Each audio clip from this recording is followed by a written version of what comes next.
In order to start identifying risk, you need to know what assets you have, keep track of them, and know who has permissions to use. If you can't identify something, you can't protect it. This is where asset management will come in handy. The goal of asset management is to design a way to manage the life cycle and inventory of all tech assets that provide value to the organization. Some side benefits of undergoing this activity include lowering cost and risk, improving productivity, maximizing the value of assets, and increasing knowledge of who in the organization needs what kind of assets. The first step in managing the security hygiene for your organization is to do a stock take of all the assets that it owns. The framework suggests for organizations to identify physical device assets and software assets. We will then prioritize them in order of importance.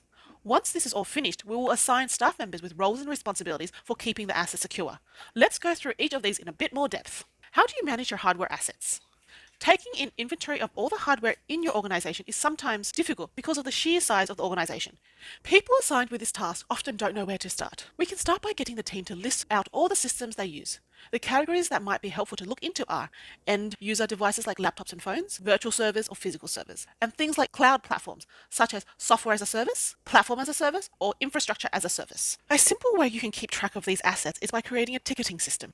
By taking the inventory of the physical devices, you can have a clear view of who has authorized access. Therefore, you can notice any unauthorized access events. IoT devices also have potential to be an entry point into a network system. For example, Alexa and other Wi-Fi connector appliances.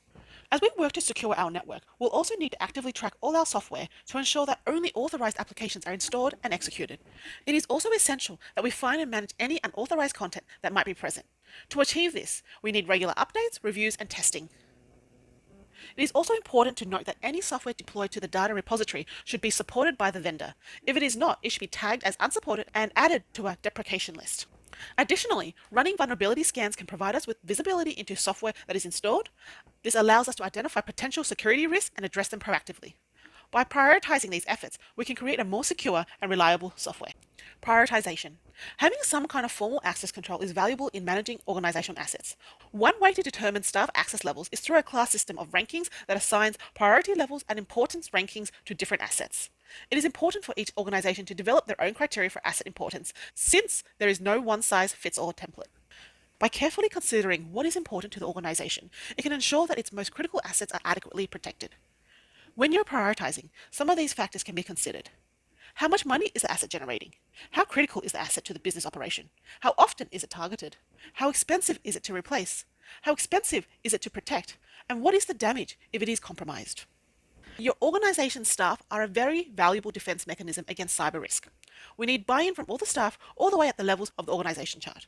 By making the staff in the day-to-day operations aware of security issues through things like training and inductions, they can be agents that keep an eye out for any red flags. This also includes third-party roles and contractors. By having a top-level executive on board with a cybersecurity plans, it sets the tone for the culture and the importance of keeping assets secure.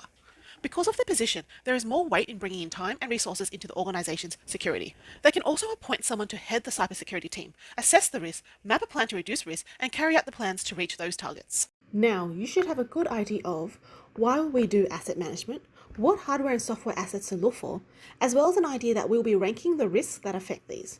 We also noted that getting the right corporate members on board with cybersecurity activities will reduce roadblocks. In the next video, I'll take you through how to run a risk assessment and create a risk management plan.